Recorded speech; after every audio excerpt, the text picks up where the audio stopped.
Hello বন্ধুরা, আমার নতুন ভিডিও আবার প্রত্যেককে স্বাগত। আজকে আপনাদের যে ভিডিওটা বা বিষয়টা নিয়ে টপিকটা নিয়ে আলোচনা করব, সেটা অনেকের মনেই আগ্রহ থাকে এবং অনেকেই এটা জানে, আবার অনেকে জানে না। যেটা হচ্ছে নতুন এসএসসি যে পরীক্ষা হবে, সেই এসএসসিতে 9, 10 এবং 11, 12-এর যে নোটিফিকেশান হয়েছে, সেই 9, 10 এবং 11, 12-এর নতুন যারা জয়েন করবে 31শে ডিসেম্বরের মধ্যে, পুরাতন যারা আছে তারা তো তাদেরটা জানে, নতুন যারা জয়েন করবে তাদের স্যালারি কত হবে। তো সেই 9, 10 এবং 11, 12 এসএসসির টিচারদের স্যালারি স্ট্রাকচারটাই আমি এখানে দেব।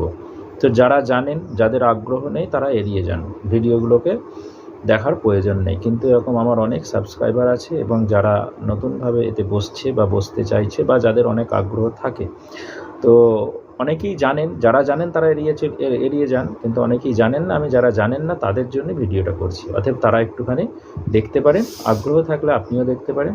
আমি তাদের ফুল স্কেল এবং কত টোটাল হাতে পাবে, কত কী, সেই ডিটেলসটা এই ভিডিওর মাধ্যমে জানাবো 9, 10 এবং 11, 12 দুজনের ক্ষেত্রে। ভিডিও শুরু করার আগে প্রত্যেকে একটা রিকোয়েস্ট, যারা নতুন আছেন অবশ্যই চ্যানেলটা সাবস্ক্রাইব করে রাখবেন, বেল আইকনটা অন করে রাখবেন, আর ভিডিও ভালো লেগে থাকলে অবশ্যই লাইক, কমেন্ট, শেয়ার করবেন। চলুন ভিডিওটা শুরু করা যাক। প্রথমেই বলবো যে আপনারা জানেন যে SSC already form fill up চলছে, সেপ্টেম্বরের মধ্যে হয়তো পরীক্ষা হতে পারে এবং আগামী ডিসেম্বরের মধ্যে, মানে নভেম্বরের শেষ বা ডিসেম্বরের ফার্স্ট উইক, সেকেন্ড উইকের মধ্যে কাউন্সেলিং কমপ্লিট করে নিয়োগ কমপ্লিট করতে হবে। সুপ্রিম কোর্টের নির্দেশ অনুসারে ফর্ম ফিল আপ চলছে এবং এখানে আমি অলরেডি এর আগে জানিয়েছি প্রায় 44,203 জন নিয়োগ হবে টোটাল, এবং সেখানে 9, 10 এবং 11, 12-এর এবং group C, group D total মিলিয়ে, এবং 9, 10, 11, 12-এর যদি টিচার ধরেন প্রায় আপনার 35,000 প্লাস নিয়োগ হবে। ঠিক আছে, দুটো মিলিয়ে, ওল্ড এবং যারা পুরাতন শিক্ষক ছিল, যারা শিক্ষক নতুন হবে, দুটো মিলিয়ে। তো অতএব আমি এই দুটো বিষয় নিয়েই এখানে আজকে ডিসকাশন করব।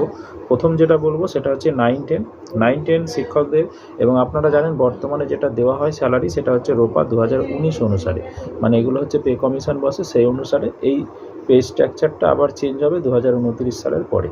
তো এখন যেটা চলছে সেটা রোপা 2019, সেই অনুসারে 9, 10-এর যেটা স্যালারি হবে সেটা হচ্ছে তাদের বেসিক স্যালারি শুরু হবে লেভেল 9 থেকে লেভেল 11, রোপা 2019 অনুসারে 33,400 বেসিক স্যালারি হবে, এবং তার সঙ্গে যে তিনটে এক্সট্রা জিনিস পাই, একটা হচ্ছে 12% এইচআরে হাউস রেন্ট অ্যালাউন্স, 18% ডিএ, আর 500 টাকা মেডিকেল অ্যালাউন্স, এই হচ্ছে প্রাপ্য। তো সেই